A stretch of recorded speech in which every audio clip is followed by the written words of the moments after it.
नमस्कार दोस्तों, स्वागत है आपका आज की हमारी इस क्लास में।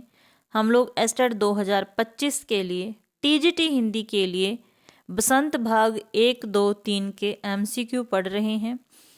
तो शुरू करते हैं आज की हमारी ये क्लास। आज की क्लास में 7वीं कक्षा की एनसीईआरटी से प्रश्न ज़्यादा रहेंगे और मैंने वही प्रश्न लिए हैं जो मतलब लगता है कि हाँ काफ़ी इम्पोर्टेंट हैं। ठीक है, तो आज की क्लास का पहला प्रश्न है, हम पंछी उन्मुक्त गगन के एक कविता है, इसके लेखक पूछा गया है। और मैंने पहले भी आपको कहा है कि आपके सिलेबस में टीजीटी हिंदी में बसंत भाग 1, 2 और 3 है। तो इसकी सारी रचनाएं, उनकी विधा, कवि, लेखक, अगर अनुवाद है तो किसने किया है, किस भाषा से किस भाषा में हुआ है अनुवाद, ये सारी चीज़ें जरूर याद रखनी है। पीजीटी हिंदी में 9वीं, 10वीं, 11वीं, 12वीं की एनसीईआरटी की ये सेम चीज़ें याद आपको रखनी है। ठीक है, तो हम पंछी उन्मुक्त गगन पाठ के लेखक कौन हो जाएंगे? शिव मंगल सिंह सुमन।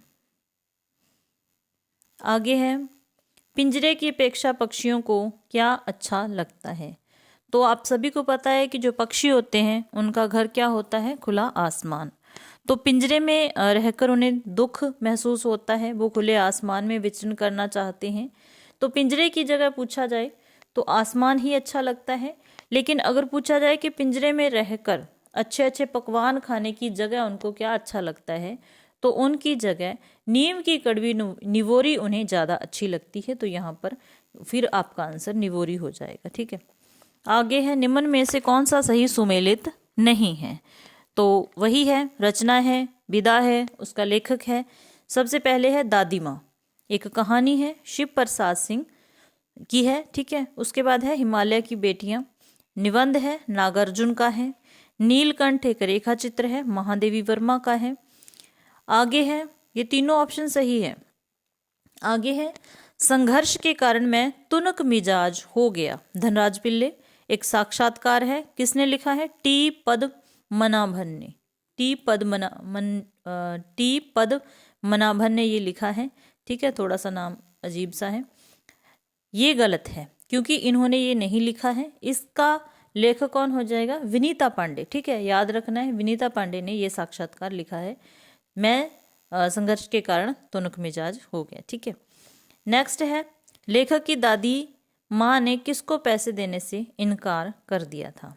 तो ऑप्शन नंबर यहाँ पर सही हो जाएगा पांचवा ऑप्शन सही है, ऑप्शन 1 और 2। ठीक है, क्योंकि जो रामी की चाची थी उसका नाम था धनो, तो मैंने दोनों ही ऑप्शन लिए हैं ताकि आपको ध्यान रह जाए। तो ऑप्शन नंबर यहाँ पर 5 हमारा सही हो जाएगा। आगे है, एक व्यक्ति एक युग किस लेखक की रचना है? तो यहाँ पर सही आंसर हो जाएगा नागार्जुन। क्वेश्चन अच्छे लगे, क्लास अच्छी लगी तो लाइक भी जरूर कर देना, क्योंकि उसमें कोई खर्चा नहीं होता आपका। और चैनल पर नए हो तो चैनल को सब्सक्राइब भी कर सकते हैं। आगे है, सुनकर बोली और कठपुतलियाँ कि हाँ बहुत दिन हुए हमें अपने मन के छंद छुए। प्रस्तुत पंक्तियाँ किस कवि की हैं? तो ये कठपुतली कविता से हैं। ये कविता किसकी है? भवानी प्रसाद मिश्र जी की हैं। ठीक है, अगर हरिऔध की रचना की बात करें तो एक तिनका। ठीक है, और प्रयाग शुक्ल की रचना है, खान पान की बदलती तस्वीर, निबंध है, ये भी याद रखना है। ठीक है, एक तिनका कविता है। और तेत्सुको कुरियानागी के अपूर्व अनुभव एक संस्मरण है, ये भी रचना याद रखनी है। मतलब जितने आपके सामने नाम आए हैं उनकी कौन सी रचना एनसीईआरटी में है वो ध्यान रखना है। हरिऔध की क्या होगी? एक दिन का कविता। तेत्सुको कुरियानागी का अपूर्व अनुभव संस्मरण है। प्रयाग शुक्ल का खान पान की बदलती तस्वीर निबंध है। ठीक है, आगे है, मिठाई वाला कहानी में मिठाई वाला दूसरी बार क्या लेकर गांव में आया था? तो पहली बार लेके आया खिलौने, दूसरी बार मुरली, तीसरी बार मिठाई लेकर आया था। मिठाई दादी ने 4 पैसे की ली थी और 1 पैसे में 16 मिठाइयाँ वो देता था, टॉफियाँ थी, कुछ भी था। ठीक है, और 2 बच्चे थे चुन्नू मुन्नू, जो उन्होंने पहले खिलौने लिए, मुरली ली, उसके बाद मिठाई ली, और उनकी माँ का नाम रोहिणी था। ये कुछ क्वेश्चन है जो आपने याद रख लेने हैं। रोहिणी उनकी माँ का नाम था, पिता का नाम विजय बाबू था। ठीक है, तो ये याद रखना है आपने। आगे है, रक्त और हमारा शरीर के लेखक कौन है? रक्त और हमारा शरीर के लेखक, यह एक निबंध है और यतीश अग्रवाल, यतीश अग्रवाल इसके लेखक हो जाएंगे। रक्त और हमारा शरीर क्या है? एक निबंध है। जो यहाँ पर और नाम आए हैं जैसे विजय तेंदुलकर, पापा खो गए, पापा खो गए नाटक है इनका। ठीक है, पापा खो गए नाटक है इनका। सर्वेश्वर दयाल सक्सेना, शाम एक किसान एक कविता है, याद रख लेना है, नोट करते रहना है। विजय तेंदुलकर की रचना पापा खो गए नाटक, सर्वेश्वर दयाल सक्सेना की शाम एक कहानी, शाम एक किसान कविता है, और जनेंद्र कुमार की रचना का नाम है चिड़िया की बच्ची कहानी है। ठीक है, तो ये मतलब चारों ही जो लेखक हैं उनकी कौन कौन सी रचनाएं सिलेबस में है, याद रखनी है। आगे है, रक्त और हमारा शरीर पाठ में अनिल की छोटी बहन का क्या नाम था?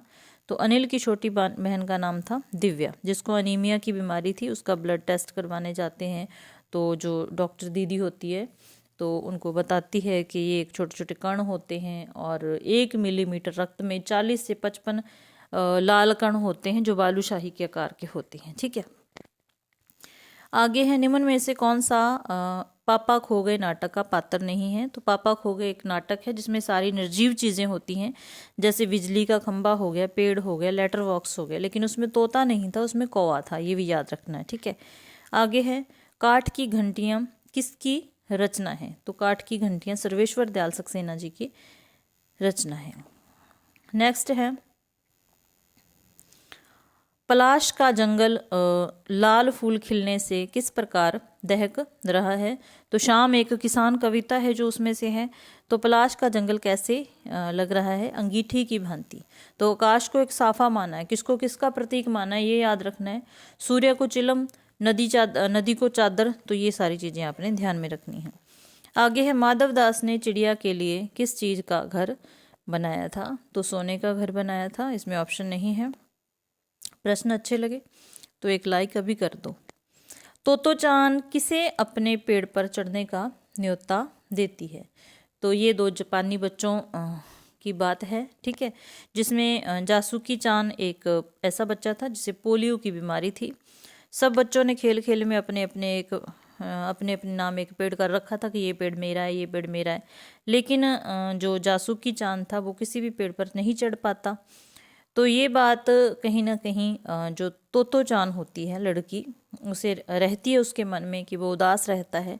तो उसने एक कोशिश की कि मैं अपने पेड़ पर जासुकी चांद को बुलाती हूँ। उसने एक सीढ़ी ली और उस बच्चे को अपने साथ अपने पेड़ पर चढ़ा लिया था। ठीक है, कंचा कहानी में मास्टर जी कक्षा में कौन सा पाठ पढ़ा रहे थे? तो रेलगाड़ी पाठ पढ़ा रहे थे। ठीक है, आगे है, उस समय कवि कहाँ खड़ा था जब उसकी आंख में तिनका पड़ा था? ठीक है, तो कहाँ खड़ा था? छत की मुंडेर पर, ऑप्शन नंबर 3। आगे है, खान पान की बदलती तस्वीर के अनुसार भारत की कौन सी संस्कृति सब जगह फैल गई? तो ढाबा संस्कृति सब जगह फैल गई। नेक्स्ट है, नीलकंठ की मृत्यु का क्या कारण था?